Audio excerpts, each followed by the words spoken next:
எந்த குழந்தையும் நல்ல குழந்தைதான் மண்ணில் பிறக்கையிலே, அது தீயவராவதும் நல்லவராவதும் அன்னை வளர்ப்பதிலே, அன்னை வளர்ப்பதிலே.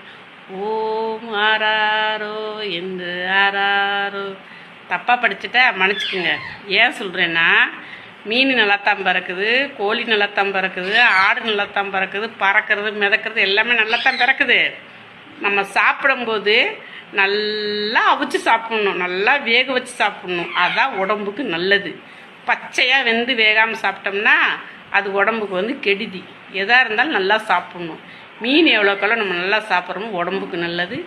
கோழி ஆடு இதெல்லாம் விட மீன் நல்லா சாப்பிட்லாம். மீன் எவ்வளோ மீனாலும் சாப்பிட்லாம். அது உடம்புக்கு ரொம்ப ரொம்ப நல்லது. சில பேர் முட்டை